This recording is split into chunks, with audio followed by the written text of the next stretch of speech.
तहफ़्फ़ुज़े दीन का कारवां रवा दवा, उलमा का साथ दो, आओ सब के सब यहाँ। कि 30 तारीख के दिन हमारे MIM पार्टी के कार्यकर्ताओं के ऊपर अमौर कॉन्स्टिट्यूंसी, जहां पर हमारे मजलिस इत्तेहादुल मुस्लिमीन MIM के राज्य अध्यक्ष जो है अख्तरुल ईमान साहब, वो वहां से चुनाव लड़ रहे हैं। स्वाभाविक है कि जब आप वहां पर अच्छी स्थिति के अंदर आ जाते हैं, जब आपको लगता है कि अब आप बिल्कुल जीतने की कगार के ऊपर आ रहे हैं, तो जो एस्टैब्लिश प्लेयर्स होते हैं और जिन्हें लगता है कि हमारी सत्ता को कोई हटा नहीं सकता है, हमारी हुकूमत को कोई हिला नहीं सकता है, तो वो कहीं ना कहीं उन्हें अफसोस ये होता है कि हम इसको अब सीधे डेमोक्रेटिक वे से काउंटर नहीं करेंगे, तो वो कानून का उल्लंघन करते हुए हाथापाई की नौबत के ऊपर आ जाते हैं। अब हमारे साथ देखिए 30 अक्टूबर के दिन एक घटना अमौर के ही कॉन्स्टिट्यूंसी 12 ईदगाह जो जगह है वहाँ पर हुई, और वहाँ पर हमारे JDU के कैंडिडेट है सबा जफर, इन्होंने हमारे पार्टी कार्यकर्ताओं के ऊपर हमला किया जो कैंपेनिंग कर रहे थे। ये घटना को हमने पूरी तरह से नज़रअंदाज किया, इस उससे नज़रअंदाज किया कि हमने सोचा कि एक इंसिडेंट होगा, तो हमने बहुत इसको ज़्यादा गंभीरता से ना लेते हुए हम आगे बढ़ गए कि चलिए हमको इलेक्शन लड़ना है करके। लेकिन कल रात की जो घटना हुई है अमौर के अंदर, कि जहां पर हमारी 3 गाड़ियों को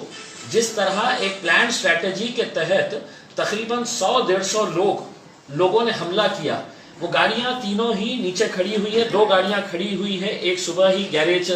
चले गई थी, तो जिस तरह से तोड़ा गया है उसके कुछ विजुअल्स भी है। और वहां पे जिस अंदाज में हमारे कार्यकर्ताओं को मारा गया, पीटा गया, तो एक प्लान स्ट्रैटेजी के तहत में ये सब हुआ है। हमारे तकरीबन 35 के करीब वर्कर्स है जो इंजर्ड हो गए। अब इनका सिर्फ कहना यह था कि हमारे एरिया के अंदर कोई आना नहीं, हमारे इलाके के अंदर कोई प्रचार करना नहीं, ये बाहर के लोग आके क्यों प्रचार कर रहे हैं। देखिए,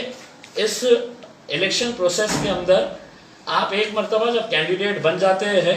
आपको अधिकार होता है कि आप कहीं पर भी जाकर प्रचार कर सकते हैं। अगर इस तरह की दादागिरी और गुंडा राज अगर करके आप ये बताएंगे कि नहीं मेरे क्षेत्र के अंदर कोई कदम नहीं रखना, मेरे क्षेत्र के अंदर कोई आना नहीं, तो फिर वो फ्री एंड फेयर इलेक्शन नहीं होने वाला है। वहां पर कल रात में जो घटना हुई है, ये साफ तौर से ये पता चलता है कि वहां के जो कैंडिडेट है अब्दुल जलील मस्तान, ये इनके बोलने के ऊपर ये पूरा खेल खेला गया। और जिस तरह से रॉड्स, पत्थर, हथियार आप जिस तरह से वहां पर हमला किए हैं, उससे साफ साबित हो रहा था कि एक प्लान तरीके से किया गया है, सिर्फ एक दहशत निर्माण करने के लिए। अब ये घटना होने के बाद हमने फौरन वहां के पुलिस डिपार्टमेंट को इसकी इत्तला दी।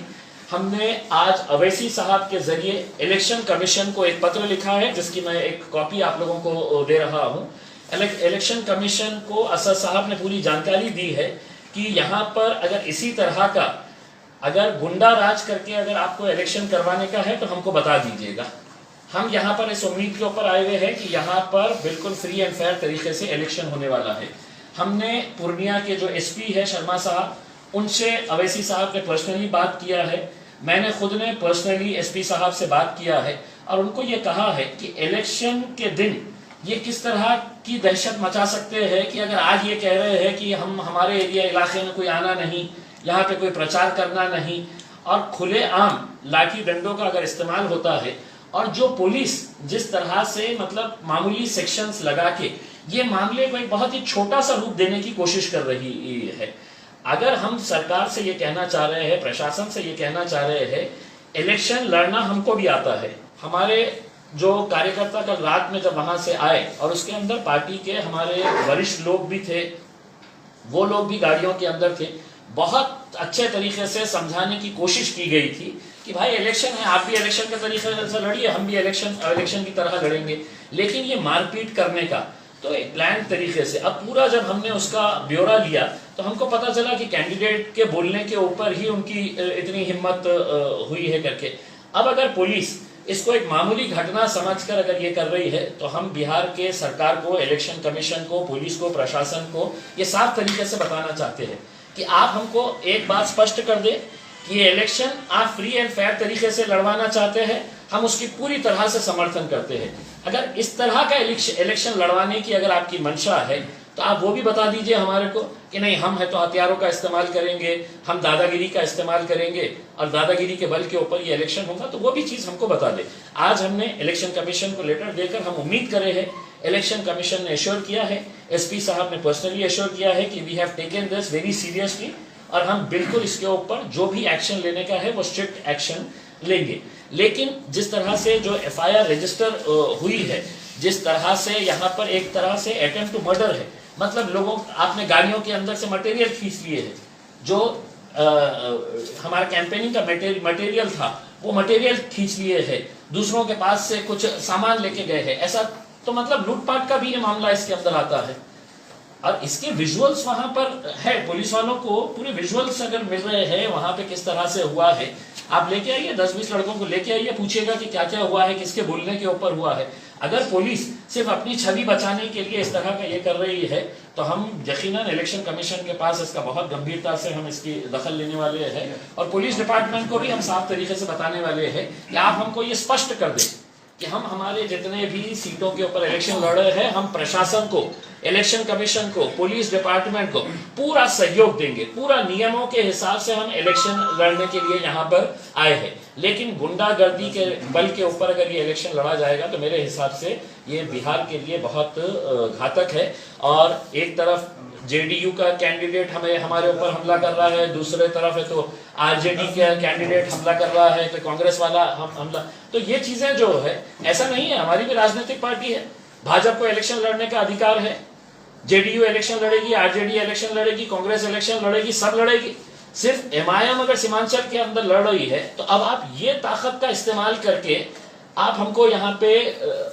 रोक रहे हैं सिर्फ इसलिए कि हम वहां पर जाके लोगों को ये बता रहे हैं कि इतने सालों तक आपने जिन के ऊपर भरोसा किया था, आज इन इलाकों की हालत देखिएगा क्या है,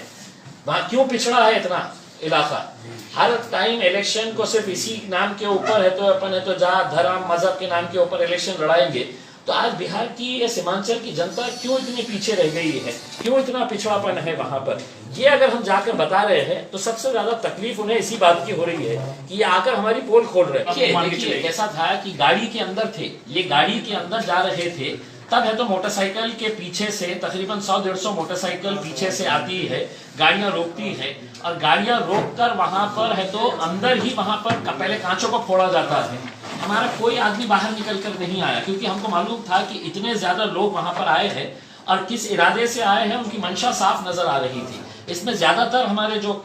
वर्कर्स थे, कार्यकर्ता थे, ये अलग अलग जगहों से आए थे, तो इनका तो मकसद यही था कि प्रचार करने। पूरी इंसिडेंट एक बार बताएं, पूरा इंसिडेंट कैसे हुआ?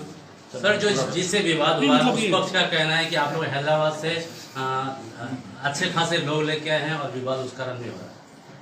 हैदराबाद से नहीं, महाराष्ट्र से लेके आए हैं, दिल्ली से लेके आए हैं, जहाँ जहाँ पर भी मजलिस के चाहने वाले लोग हैं, तो ये कहीं कोई ऐसा बंधन नहीं है, इलेक्शन कमीशन की कोई ऐसे गाइडलाइंस नहीं होते हैं प्रचार करने के लिए आप यहाँ से नहीं लेके आ सकते, वहां से नहीं लेके आ सकते हैं। अगर आप ये कहेंगे कि हैदराबाद से अगर लेके आए, मैंने कहा कि नहीं सोनिया गांधी इटली की है तो इटली की यहाँ पे मत आने दीजिएगा करके, ये कहीं पर भी ये कानून ऐसा इस तरह का होता नहीं है ना, इलेक्शन कमीशन का कोई कानून है इस तरह का। प्रचार करने के लिए हमारी छोटी पार्टी है, जहां जहां पर भी हमारे कार्यकर्ता है, अभी हम ग्रो कर रहे हैं। तेलंगाना के अंदर थे, तेलंगाना के अंदर से महाराष्ट्र के अंदर हमको जीत नसीब हुई है, महाराष्ट्र से भी कार्यकर्ता आए हुए हैं। तो क्या इसका मतलब ये हुआ है कि बिहार के इलेक्शन के अंदर आप ही लोगों का ये रहेगा कि आप ही प्रचार करेंगे, आप ही ताकत का इस्तेमाल करेंगे, बल का इस्तेमाल करेंगे, हथियारों का इस्तेमाल करेंगे और इलेक्शन आप जीतेंगे करके? मजलिस के टिकट के बारे में बात कर रहे हैं। मैं जब औरंगाबाद से इलेक्शन लड़ रहा था तो हमारे ऊपर शिवसेना वालों के खिलाफ हमारा इलेक्शन था, तो कांग्रेस वालों ने हमारा रेट लगाया था कि हमने है तो इनसे इतने करोड़ रुपया लिया है शिवसेना को, बीजेपी को जिताने के लिए। पूरी कांग्रेस के बड़े बड़े दिग्गज नेता, शरद पवार साहब की पूरे बड़े बड़े दिग्गज नेता औरंगाबाद में आकर यही प्रचार करते थे कि ये इम्तियाज जलील जो खड़ा है ये बीजेपी को, सेना को जिताने के लिए आया है करके। उनके बड़े बड़े नेताओं ने अमाउंट तक डिक्लेयर कर दिया, इतना अमाउंट है करके। तो अब हम इतने देखिए मतलब इस तरह की बातों के अंदर आते नहीं है और जनता भी बहुत होशियार। अगर ऐसा लग रहा है तो जनता तय करेगी ना, हम जनता का जो भी फैसला आएगा उसका सम्मान करेंगे कि नहीं साहब आपने सौदेबाजी किए है, आपने ये किए है। हम दूसरी कॉन्स्टिट्यूएंसी के अंदर क्यों नहीं बोल रहे हैं? सिर्फ एक कॉन्स्टिट्यूएंसी के अंदर क्यों अख्तर उल इमान साहब को टारगेट किया जा रहा है? सिर्फ इसीलिए किया जा रहा है ना कि जो वहां पर नेतागण थे, जो जनता ने जिनके ऊपर विश्वास करके इतने साल तक वहां पर उनको विधायक बना के रखा है, वहां का विकास जाके देखिए। अब हम जाकर जनता को जब बोल रहे हैं कि कब तक इस तरह की जिंदगी गुजारेंगे, ये हालत है आपके इलाके की, ये हालत है आपके क्षेत्र की, तो नेचुरल है कि गुस्सा उनको आना स्वाभाविक है। लेकिन गुस्से का मतलब ये नहीं है कि आप इस तरह की हरकतों के ऊपर उतर आए।